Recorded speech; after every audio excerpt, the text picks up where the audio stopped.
ఈరోజు హైకోర్టు ఇచ్చినటువంటి తీర్పు మరి ప్రజాస్వామ్య వాదులకి అందరూ కూడా మరి స్వాగతించినటువంటి రోజు ఈరోజు.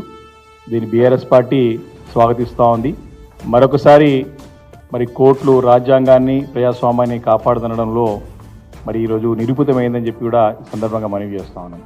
ఇది మా బీఆర్ఎస్ పార్టీ యొక్క మొదటి విజయం. మరి ఈ రోజు నుంచి మా విజయాలు స్టార్ట్ కాబోతూ ఉన్నాయి. ఇక రాబోయే అన్నీ కూడా బీఆర్ఎస్ పార్టీ విజయాలని చెప్పేసి సందర్భంగా మనవి చేస్తూ ఉన్నాను. చాలా స్పష్టంగా హానరబుల్ హైకోర్టు మరి ఆదేశాలు మరి అదేవిధంగా తీర్పునిచ్చింది. 4 వారాల లోపల ఏవైతే పిటిషన్స్ ఉన్నాయో మరి పిటిషన్స్ని కూడా దానిపైన నిర్ణయం తీసుకోవాలని చెప్పేసి కూడా మరి చెప్పడం జరిగింది. మరి నేను ఈరోజు ఈ సందర్భంగా మరి ఇది సరైన సమయం సందర్భం వచ్చింది కాబట్టి మాకు స్పీకర్ గారి పైన సంపూర్ణమైన నమ్మకం విశ్వాసం ఉన్నది.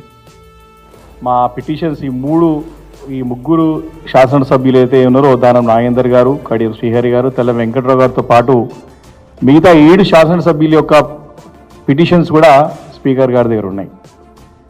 మరి మళ్ళీ కోర్టు యొక్క డైరెక్షన్స్ కానీ కోర్టు తీర్పు గురించి వేచి చూడకుండా శాసనసభ యొక్క గౌరవాన్ని ఏదైతే లెజిస్లేటివ్ మనకు ఒక పిల్లర్ 4 పిల్లర్స్లో మనం అనుకుంటాం కదా, 4 పిల్లర్స్లో మనకు అసలు లెజిస్లేటివ్ అనేది ఒక ప్రధానమైన పిల్లర్.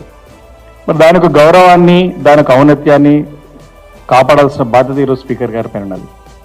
ఇప్పటికైనా సరే ముఖ్యమంత్రి గారి యొక్క ఒత్తిడులకు ప్రభుత్వం యొక్క ఒత్తిడులకు లోను కాకుండా వారు స్వతంత్రంగా ఖచ్చితంగా ఎలాంటి అనుమానం లేదు రాజ్యాంగం ప్రకారంగా పార్టీ ఫిరాయించిన ఎమ్మెల్యేని పైన అనర్హులుగా ప్రకటించేటువంటి సర్వాధికారాలు స్పీకర్ గారికి ఉన్నాయి.